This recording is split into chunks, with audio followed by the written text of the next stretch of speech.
Hey guys, it's JohnyTechReview. Today I have a review for you of this Syma X51 Spaceship. What it is a tricopter, and I will show you in a minute here what it looks like. It's basically a drone that is a tricopter.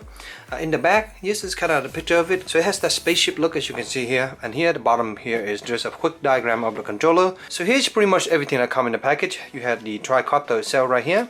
You have an extra set of propeller. You have a screwdriver and a little propeller remover. You have a user manual. And this user menu just again really quick detail instruction showing you how to use the controller, how to charge the battery, how to operate the tricopter, and here's some more information. You have two batteries, one of it is right here, and then the other battery is inside here that I have installed, and here is a USB charger cable, and then here is the controller. So the controller reminds me previously of another quadcopter that I fly before. I think it was one of the Predator quadcopter. Anyway, this is the controller. Look kind of like, you know, an Xbox controller or something like that. You have no trigger button. You just have the left pad and right pad here, and that does some functionality. I'll explain that in a minute. But that's pretty much the controller. Take 4 battery. Use 4 AAA battery here.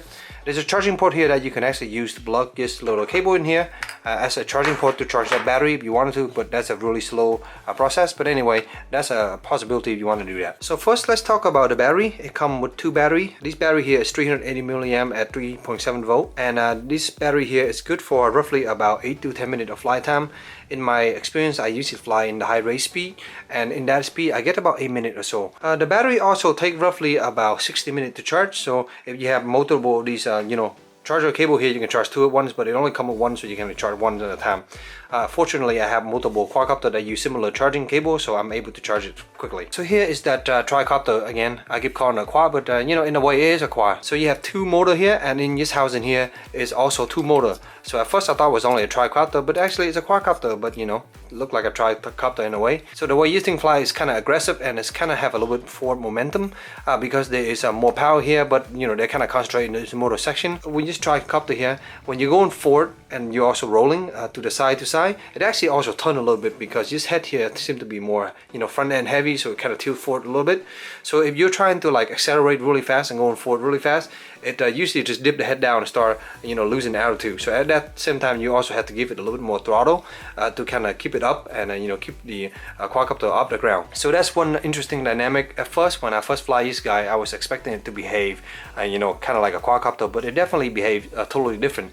It also tend to spin around a lot if you don't know what you're doing. But I think this quadcopter is really fun when you figure out how to kind of control it and how to kind of work with it, work with this heavy head here to turn. It's actually a really fun quadcopter to fly. So the blades are fallen up multiple times already. It's pretty durable. I have crashes a dozen times probably, and the bottom here are damaged and stuff, but the blades, they hit the grass and they hit the trees and stuff, and they'll just fly right up. So they are pretty easy to lose. They do come up quite easy, just like this, as you can see. This one here, just like that, as you can see. They do come up very easy, and yeah, you can lose them pretty easy. There's a little bit of damage to the blade, but not much. It's basically just fly off. There's also some light. There's a LED light here that kind of flashes to let you know different status. Before you pair it, it will be blinking, and when you pair it, it kind of becomes solid, and that green light will flash when it runs low battery. There's a little cable here that kind of stick out. I believe that's the antenna or something, but it always stick out, and I always have to push it back in after a few crash. But even if it's sticking out, it's not hitting the blade, but just something to keep in mind.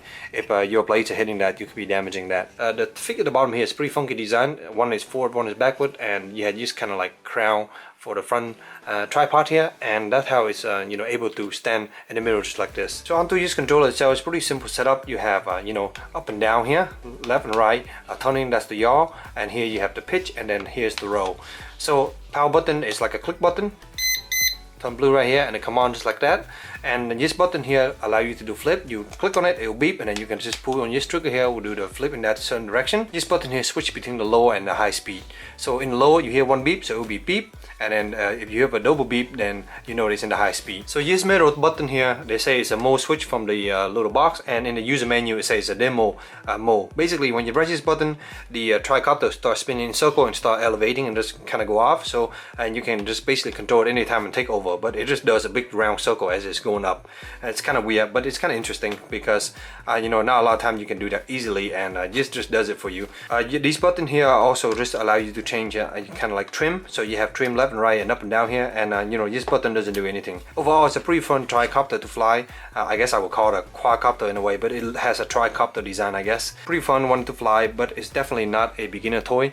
You would definitely crash it a lot if you don't know what you're doing. If you're into it, I guess you can, you know, as a beginner you can learn it, but I would say this is more of a, you know, a more novice toy. It does take a little bit of experience, especially knowing how to fly a quadcopter first will help when because it does seem to, you know, do a lot of crazy things, and you kind of have to work with it. A lot of time trying to fight with it is it's not very good. It is very susceptible to the wind, so you know, anything more than 5 miles per hour, forget it. It's gonna drift all over the place. I usually find a really nice afternoon when there's not a lot of wind, and that's when I start playing with this little tricopter, and it's pretty fun. Last thing I want to point out is the range. Definitely pretty impressive in this controller setup here. I got over 150 feet with these guys, and no problem, it was still going out. At that point I couldn't barely see it, so I had to bring it back, but yeah, don't worry about the range. As long as you're outdoor, you're gonna have a pretty good time with this guy. Power switch right here to turn on and off just like that, as you can see. Green light, and then here, and you can just pair it. You can see now, and as you can see, if I go up forward, you can kind of see already that it's actually tried to drift forward because it's top heavy. But yeah, I kind of just give you an idea.